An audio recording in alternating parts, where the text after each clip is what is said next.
Welcome to History Hack. If you didn't know by now, we are the revolution. That means we're sharp, witty, lots of fun, but it also means that we're essentially the peasants in Les Mis huddled round a table in the corner of the bar with no money. If you enjoy the show, please do support us.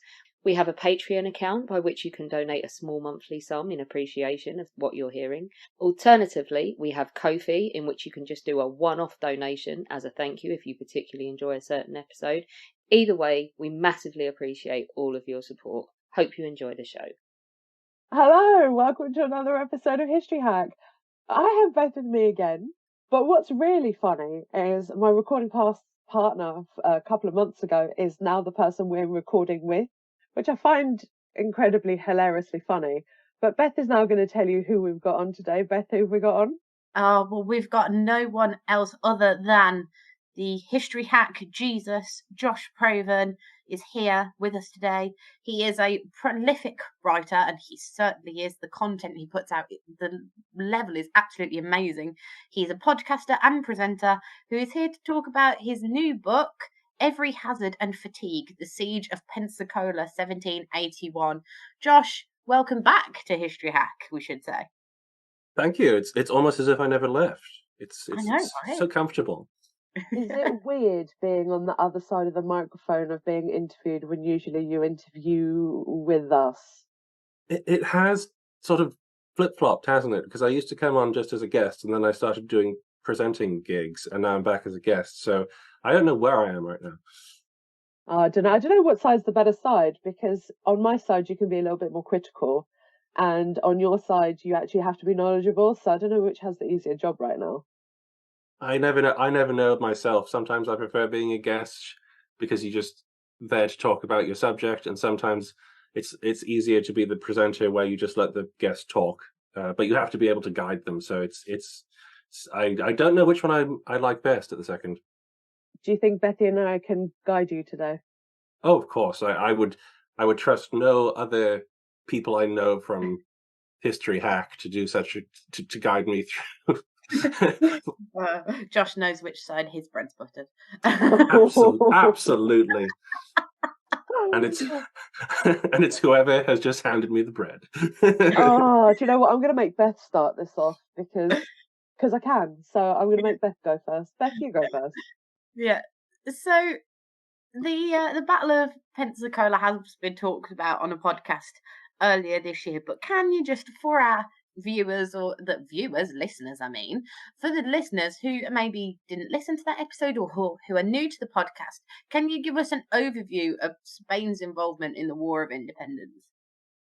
Yeah, for all of you guys who missed it or just got bored and left that episode, we can do that. So Spain's involvement in the American War of Independence is a kind of like third-party role in a way, because they're allied to the French, not the United States. And their goals, at least to begin with, are very much about restoring Spanish possessions that had been lost in the 7 Years' War to the British. And so Spanish goals in the war to begin with were not terribly coalition-minded. They were all about regaining the Gulf of Mexico. They were all about regaining Gibraltar was a big one, and Jamaica, and expelling all those pesky British traders who had set up shop in the Spanish Empire that they didn't like. And then they were going to get on to actively aiding the French with their money and their ships. As for the United States, orders were issued to colonial governors, especially those in Cuba and Louisiana, that they were to aid them in just basically out of hospitality. If they were officially neutral to the United States, and so if they came and they said, "Hey, I want muskets. I'm willing to pay for them," they'll give you a good deal on that, and they will give you muskets and clothes and things like that. And they had a kind of a pro-American neutrality going on, and all Spanish efforts in the War of American Independence, to begin with, were about the Gulf Coast and Gibraltar. Off topic. totally off topic. I was in Pennsylvania literally a few weeks ago, and I actually went to the Museum of the American Independence. Actually, do you know what? That's probably one of the best museums I've ever been into. Looks And amazing. you have to go. The director, I got a chance to meet the director, and he was so nice, and we actually got to talk about his exhibit and why they did certain things. And they purposefully did a couple of things just to piss people off. And I was like, well, yeah, you kind of Nice. things like women's. I mean, this obviously this is something else, but talking about women's independence and things like that, and the graphics and the. So, for example, what I'm trying to say is it's available for everybody. You know, you've got your visual listeners, you've got your listeners, your visual learners, your listening learner. You know, everybody by touch, by whatever, and it works for everybody. And so I'm actually really excited to talk a little bit more about this because they don't really talk much about Pensacola in this. So I'm going to learn a little bit more of what I already learned this summer. So you're kind of putting the pieces together for me a little bit here. So very, very excited. But for those who don't know where Pensacola is, okay, for our British audience, our Americans probably already do, but it's like Florida area. Yes, it is, definitely. It's okay, geography hat on.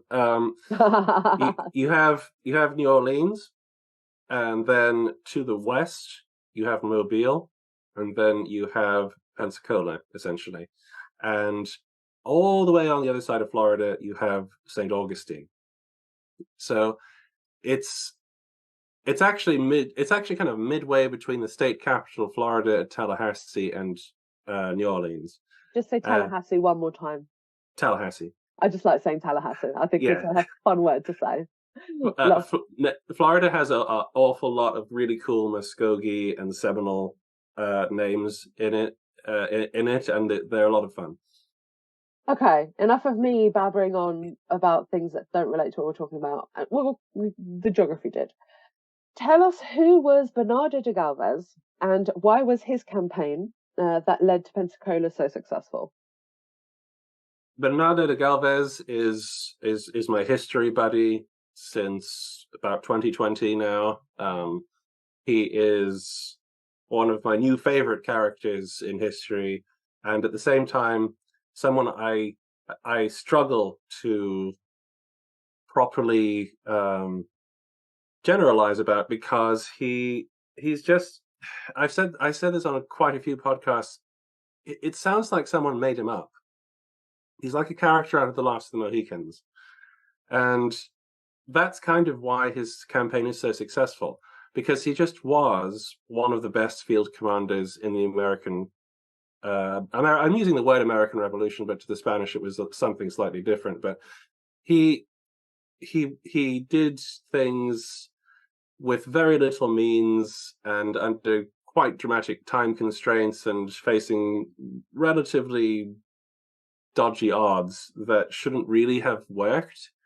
But because he had this kind of unbeatable will to just make things work even if they were broken, he captured all of what was then British West Florida by 1780, bearing in mind the Spanish had entered the war in 1779. And there was one officer in the Pensacola garrison. He said, this is a damned country that a commanding officer, the British one, can lose most of his troops and half of his colony without even realizing it. And that was largely to do with where they were, the geography. It was very remote in those days. And also because Bernardo de Galvez just didn't let up. He got the initiative and he kept it. So he's obviously quite a key character in this. Let's actually get forward into like the siege itself, because obviously that is what your book is about. Was it straightforward for the Spanish, this siege, or were there some difficulties? There were a lot of difficulties. This is the longest siege on North American soil during the war, and the longest siege on American soil until the American Civil War. And people can debate about whether this is the longest siege on North American soil, depending how you qualify what a siege is. But that's a whole different podcast, and you need American Civil War people to help argue about that. The problems that the Spanish faced were that the army and the navy didn't get along. and the government in Cuba, who were technically in charge of the war effort in that part of North America, didn't get along with the government of Louisiana, aka Bernardo de Galvez. And then you have the fact they actually have to land troops at Pensacola, besiege it, and take it. And you have a recipe for a great many problems. To begin with, Galvez couldn't force the Navy to enter the harbor, and he had to pull a very dramatic stunt, which I mentioned in the other podcast, to get them to do what he wanted them to do. Then he had to find an encampment while being harassed by Native Americans and British irregular troops. And then he had to dig trenches and get them in place, again still under fire. And then he had to actually bombard the place. And this took a very long time, because despite his audacious nature, he was a planner. Galvez was a planner. And he didn't like just wasting troops until he knew what the plan was. And it took him a while to formulate what his plan was going to be. Okay, right. This is something that I find this really important, because we don't talk about this very, again, another aspect of history. This is me saying this a third time in a row today on various different podcasts. It's a part of history that we just don't talk about, the Native Americans at all. Or if we do, they just like a footnote or a line here or a line there. What do the Native Americans do? How much are they involved in this battle? Excellent question. You're you're so right as well about this. Native Americans play an enormous role in the entire American Revolution, and even down in the South, which is kind of a forgotten theater or a neglected theater, if you're not talking about the Carolinas and Virginia. And they play an enormous role the further south you get, simply because the populations of white settlers are lower down in the South. And speaking of the geography of the place, going back to that, a lot of the things that the British and the Spanish and previously the French and, of course, the United States did was kind of always carried out in light of the fact that they didn't control all of the land around them. The between the Mississippi and what is the modern day line of, I guess, Georgia, and as far north as the northern border of Tennessee, you have about 4 or 5 major nations, and they control all of that land, and they have the manpower to do it. And so anybody who's going to go to war in this part of the world needs to be aware of the mass pool of manpower that can be possibly added to your side, and the fact that you don't want to tick them off and shove them into a neutral corner either. For their part, the Muskogee, otherwise known as the Creeks, the Cherokees, who were a little bit too far north to be involved directly in the Siege of Pensacola, the Choctaws and the Chickasaws, and farther south you have the Seminoles, the beginning of the Seminole Nation. They view this much like a lot of other Native Americans. They don't know what the best thing to do is exactly. They'd like to stay out of it, but they know they can't because they're too tied in with the British at the second. And so they feel like they'll just be good allies and they will help out any way they can. But as the war goes on, politics get in the way. Some of them split off to the Spanish, and then some of them get dissatisfied with that and go back to the British. But a major part of the Siege of Pensacola and the major part of the British strategy at Pensacola from 1780 to 1781 is the ability of Britain's Indian Department to gather thousands of warriors to come and camp at Pensacola.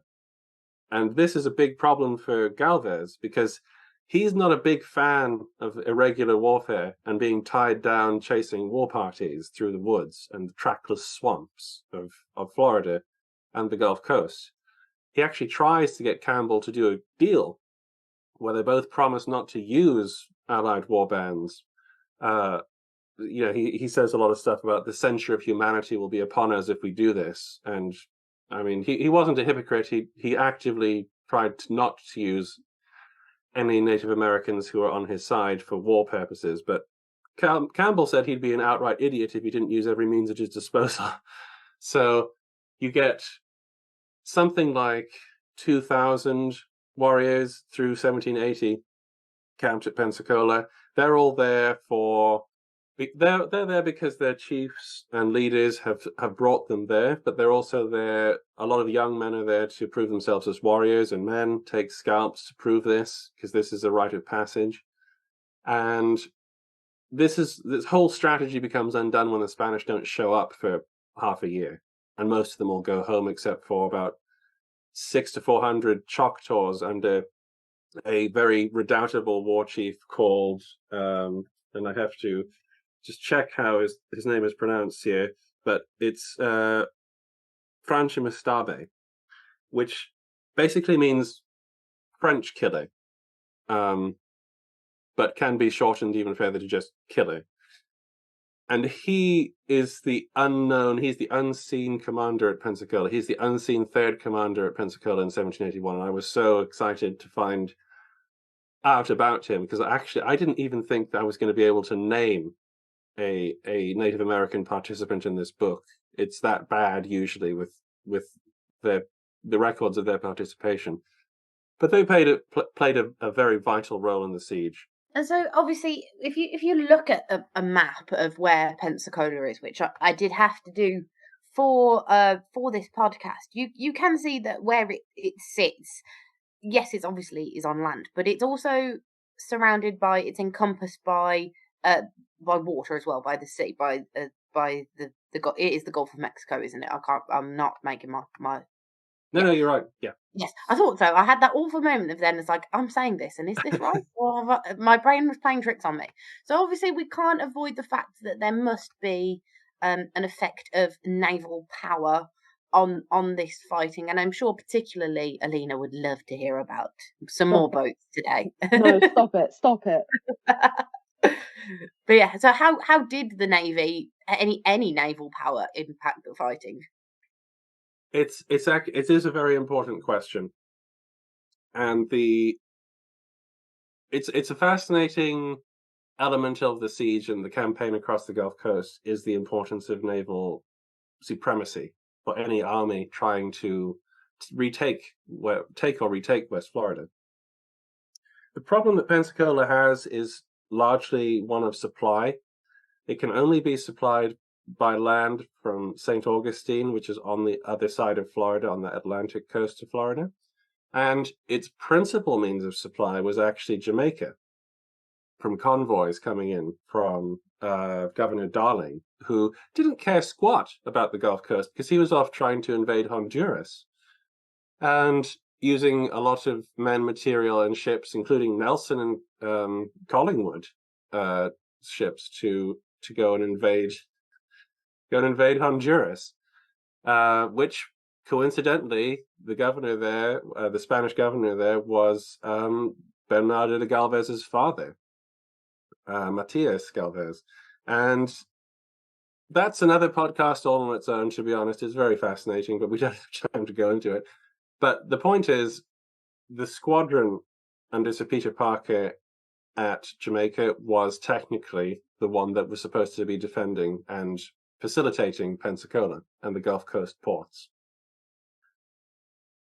From the Spanish side, you have an endless amount, practically, of ships that you can use, whether they're the squadrons at Veracruz or at Havana, the main one at Havana, and they wouldn't have been able to make a great effect on Galvez's campaigns if there had been a larger British naval presence there, because although it's annoying to constantly beat this drum, the British did have a significant tactical advantage at sea, especially over the Spanish. And so it was fortunate for the Spanish that the British didn't really seem to prioritize protecting Pensacola with ships. There was only 2 ships in 1781, 2 warships. One was the Hound, and the other was 3. There was the Port Royal, and there was also another one which I've forgotten its name, but it was an ordnance ship, and so it was sort of loaded with guns, but it wasn't actually rated.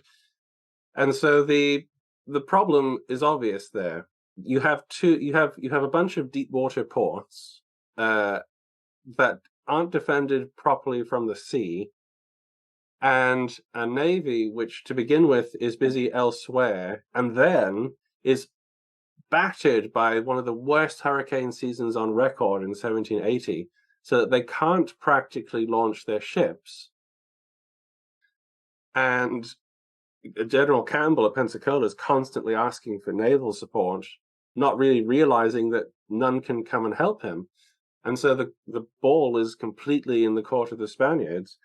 And as I said before, interestingly, one of the problems that the Spanish encounter is that the Navy and the Army don't get along very well.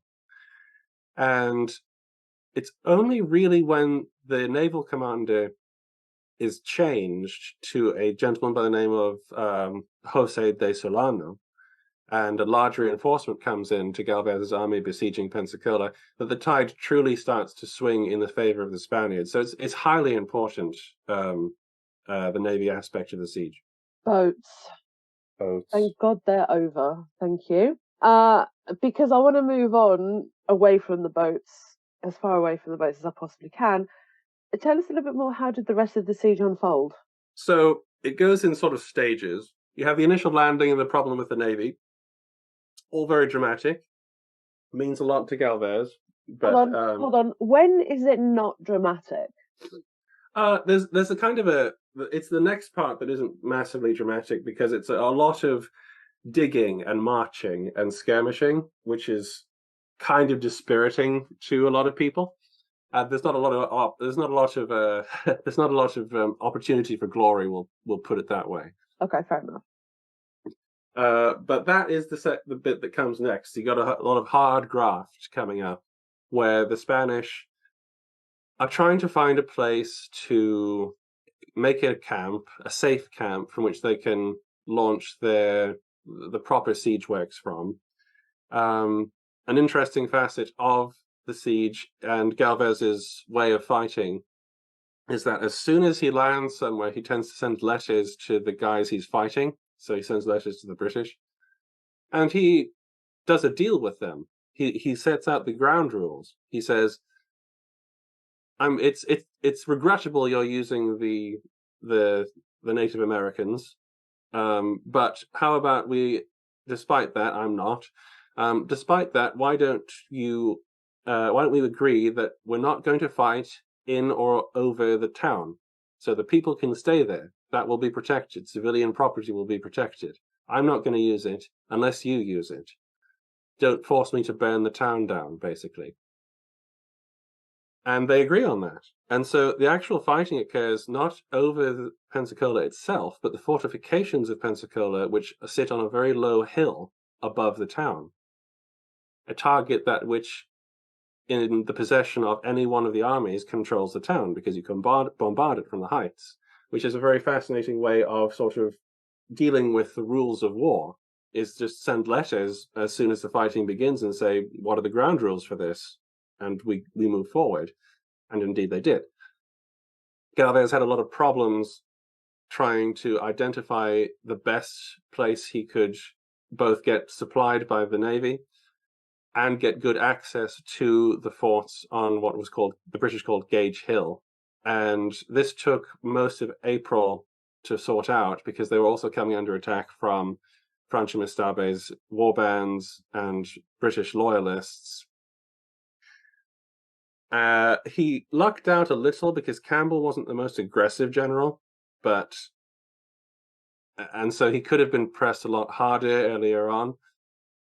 But the fact he wasn't, and the fact he kept getting reinforcements, allowed him to eventually select his spot. And then you get the third phase of the siege, which is the establishment of the Spanish siege lines proper, the installment of the heavy guns and mortars. And now the British, as it gets into the end of April, beginning of May, are starting to get considerably worried about the fact that the Spanish artillery fire is getting much better, and they're worried about the state of the earthworks. They're trying to build more. The Spanish are trying to. You have this kind of weird one-upsmanship game where they build a trench and the Spanish build a trench, and it starts to extend across the map a little. But that is the third and final stage. There's lots more digging, but a lot more regular artillery bombardments, and then bam, and I do not use that word lightly, the siege ends. It ends with a bang. And that's because a Spanish shell skips off one of the, in quotes, bomb-proof roofs of the forward redoubt, lands in the open door of the powder magazine, and blows it sky high. The Spanish attack it, take it, and from that position, Campbell deems that he cannot defend his forts anymore and surrenders. Well, it did literally end with a bang, that one, didn't it? So obviously you've just given us like a sort of overview of the siege itself and what was happening at the time. Can we sort of talk a little bit about some of the people involved and how they wrote about the experiences? So, for example, we'll start at the top, Galvez and Campbell. How are they writing about what they've experienced? Good idea. There's a lot of correspondence going. Anybody writing about this is actually quite lucky. There's actually quite a lot of correspondence in diaries and journals and letters from especially the two commanders and some of their officers. With Galvez and Campbell, you have, on the one hand, Galvez keeps what he calls a diary of operations, and he entrusts this to one of his officers, Colonel Esteban Miro. And that is a daily tally of what goes on during the siege, so that he can write it up in a sort of more flowery way later, send it to his uncle, who is the Minister of the Indies in Spain. Galvez is incredibly well connected, by the way. I should have mentioned that before, but and that gets published in the Gaceta de Madrid, and he's done this for the last two main operations, the one on the Mississippi and the one against Mobile. And so he does it again, and this gives a really interesting insight, not only into the day-to-day workings of the siege, but into how he dresses it up for his uncle.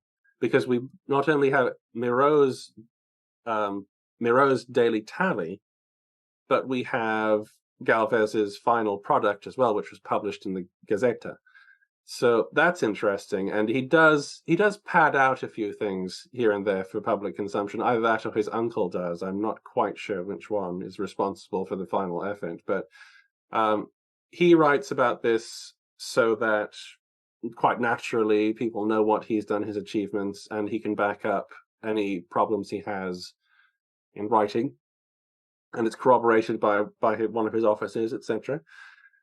And then with Campbell, you don't have a diary, although a lot of officers kept a diary, and I mean he might have kept one, we just haven't found it. You have the headquarters correspondence, which he was writing to General Clinton in New York, or General Carleton in Canada, or indeed back to Whitehall. So they are, again, very detailed reports quite often, going on for pages, because he's not as good a writer as Galvez. Campbell wasn't as good a writer as Galvez. He tended to stuff his reports with a lot of needless, not even flowery, sort of archaic language. He was quite a bit older, and some of the things he asks for are not realistic, or some of the things are quite plainly trying to basically cover the fact he doesn't think he's going to be able to hold Pensacola for any meaningful amount of time. And so kind of heading off the idea that just heading off the bad press of the past by saying, by laying the foundations well, that he was up against everything as commander of this garrison.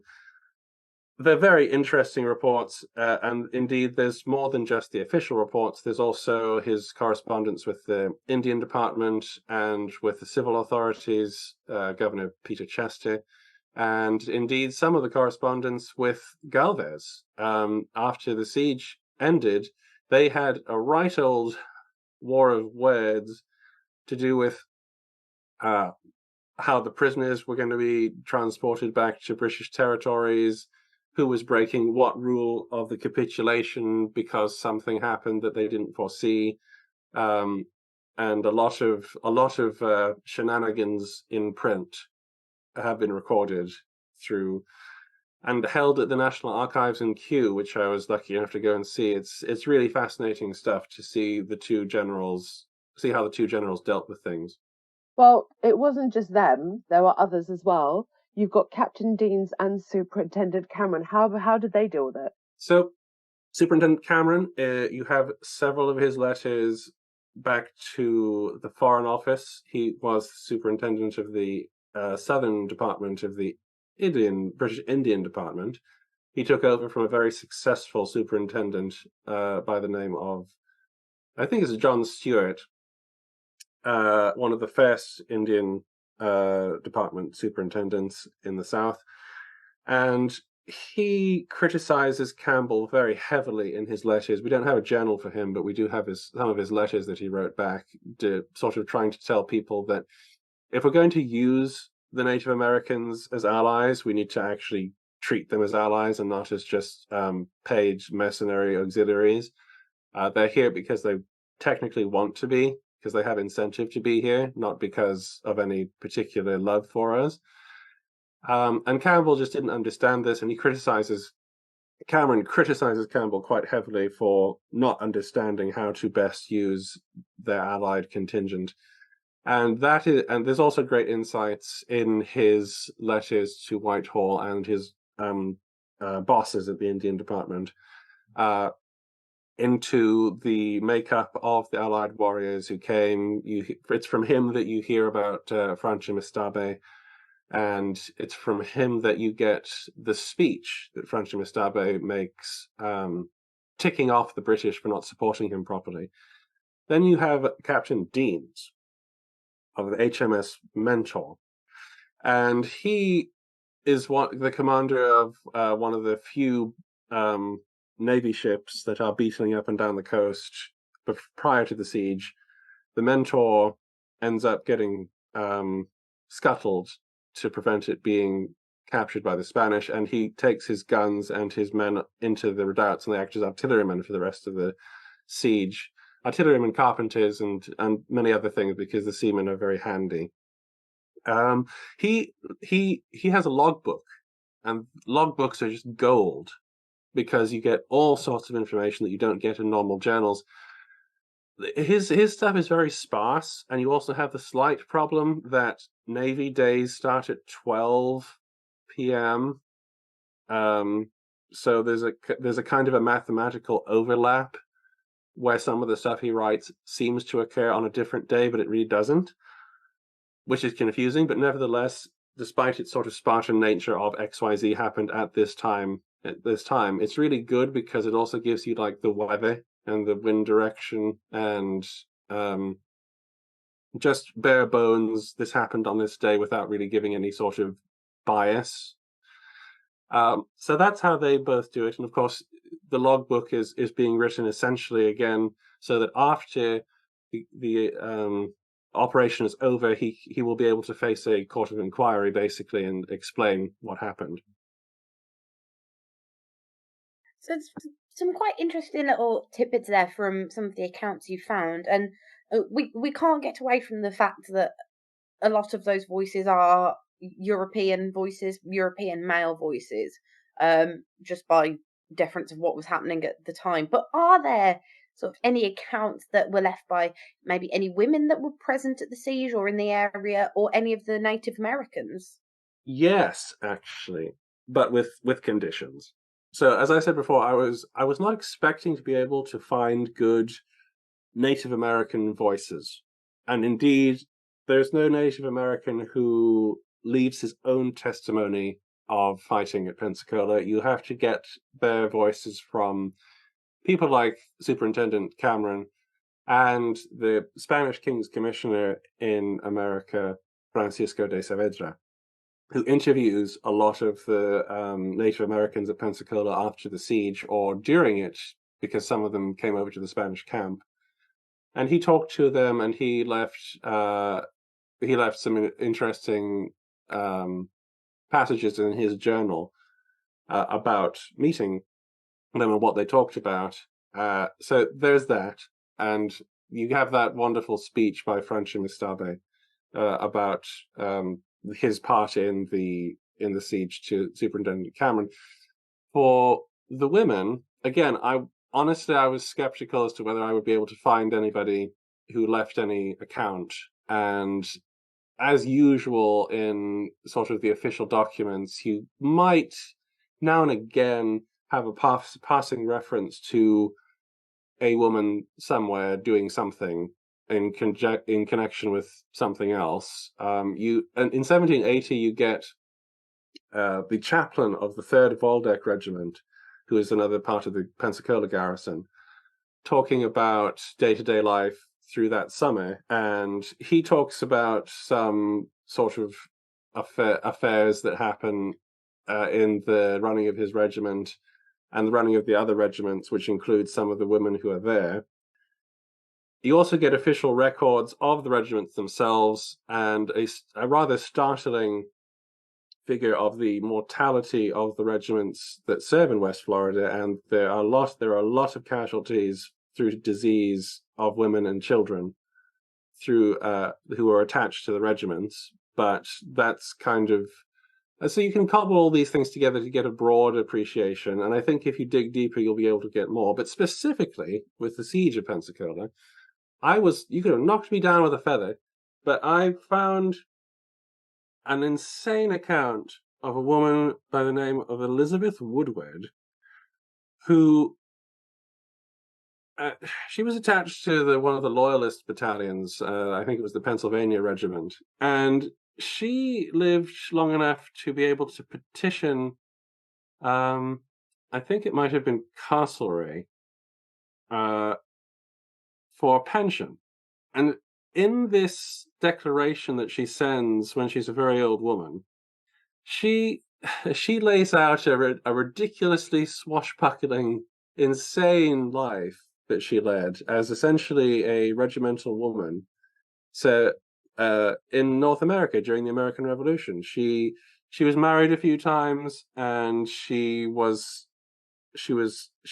on a ship once helping man cannons when they came under attack from a French ship. She apparently rescued her husband and some of his men who got captured in an operation along the New York-Pennsylvania border, and then she crops up in Florida, and there's just a passing reference to her. And this is an exclusive, I'm going to say here. I was keeping Elizabeth for the people who were going to buy the book, but for History Hack, because I love you all, I'm giving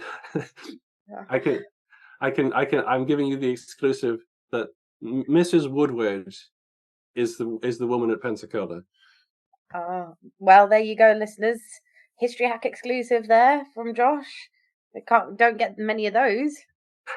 I like an exclusive once in a while, though. It kind of makes me feel special. She's amazing. And you should feel special that she gets mentioned here first. She's utterly mind-boggling. If any of this is true, and the weird thing is, a lot of it actually checks out. She lived a life that should be memorialized in some sort of novel or movie. I mean that, because I don't understand how people have not. It's really good stuff, and she's in the battery at Pensacola, ripping up her skirts to serve as wadding for the cannons during the final attack, because she knows how to fire cannons, because she was on a ship once that came under attack and she helped fire the cannons. She's badass. Yes, she is, absolutely. And she just wouldn't die. She became almost like the regimental mother to another battalion in the War of 1812, and they called her Mammy Hopkins, because her name had changed again by that point. But you have to read the book, and you have to read about her. It's one of those really cool stories that you don't expect to find. So, important question just to round all of this off really is, how important was this battle, even though we have at least one badass woman? How important is the battle, and how is it really remembered now? The importance of the battle is, it kind of depends what side you're on. To the Spanish, it's very important because they don't have a lot to hang their hat on in terms of military successes between the 7 Years' War and, well, frankly, the Napoleonic Wars. So the fact that the only thing they failed to do in the American Revolution was to capture Gibraltar, and yet Gibraltar is the only thing people remember about their participation, is very weird. So it's very important for Spanish military history, and indeed into the 18th century. It was very important for them to be seen as a world power that could go to war successfully again.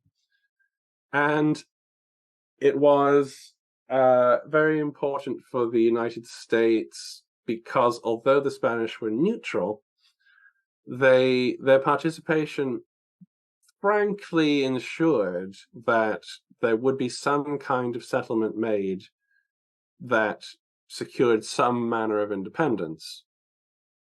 It's also important because, and I've said this on a couple of other podcasts, there's this kind of idea.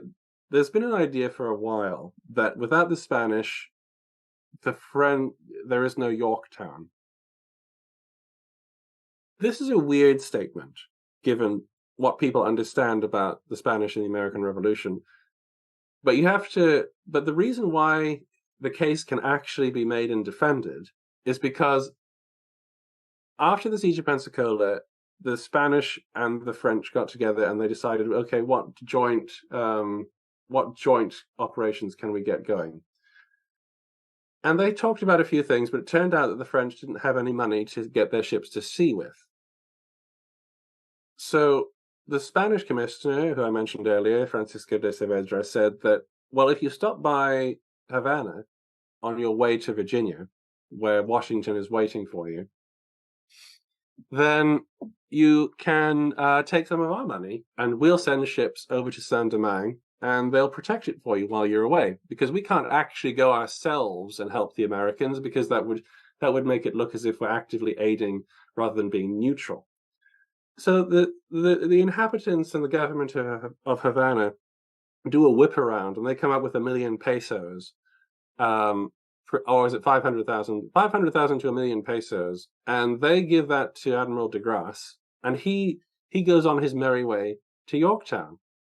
And then, about a month afterwards or so, about 2 million pesos come in from Mexico, because in their foresight, the Spanish government had done yet another whip around. A voluntary fund had been got up that everybody who so wished could chip in a small amount of money to help with the war effort. This was in like 1779, 1780 or something like that. And 2 million pesos was got up for this, and it ended up coming into Havana in late 1781. And at least 1 million of that was sent to Rochambeau at Yorktown to help pay his troops, because the French had a lot of money problems at this time, which contributed significantly to their own revolution. So it's actually very important that the Spanish had no active operation through the end of 1781, so that their ships and their gold could be completely free to just be sent to the French. So it's an indirect importance, but it is quite important in the overall. If you bring it all together. Right. Well, Josh, thank you for joining us again and giving our listeners something interesting to think about, and also our exclusives as well, which is always really, really good to hear. But it's been fantastic to have you on again, Joss. Just let our listeners know, where can they find your latest book or any of your other books as well, should they take their fancy? My books can be found on the publisher's website, that's Helion and Company, and of course on Amazon as well. I presume you can order them through your local bookstore as well, if you so wish. I think they're also available now in the United States. Their stocks are going out slowly. They keep running out of stock on Amazon. That's a small flex. Well, we can also get them onto the History Hack bookshop as well for any listeners who would like to go through it that way, to make sure that Josh gets his cut, and also a little one for History Hack as well, to keep moving forward and keep having excellent guests like Josh on as well. Yes, absolutely. Go there. You can just go straight there in the link below. Just carry on. And yeah, that if you find me there, you'll find me everywhere. I guess those are the books that are out at the second. I'm going to keep writing as long as people, let me. There's more. There's going to be hopefully more from the Spanish and the American Revolution in the future as well, because I like the subject, and Bernardo and me have some more work to do. Yeah, you've still got some things you need to iron out. Yeah. Oh, but no, thank you very much, Josh. No, it's been a pleasure. It's always a pleasure. Thanks, guys. Our incredible guests give us 45 minutes of their time to join us and talk about their work or their new book. This is just a small taster. As a result, we have launched our very own bookshop on bookshop.org, where you can find our guests' latest books, you can support them, and you can support us on History Hack. 10% of every sale via our bookshop supports the podcast and allows us to keep going and bring you more top-of-the-line guests. You can find our bookshop at bookshop.org/shop/History Hack, or search for us in the shop section. Thank you so much for your continued support. We really appreciate our listeners and supporters. So make sure you get down to the bookshop and grab yourselves a new book.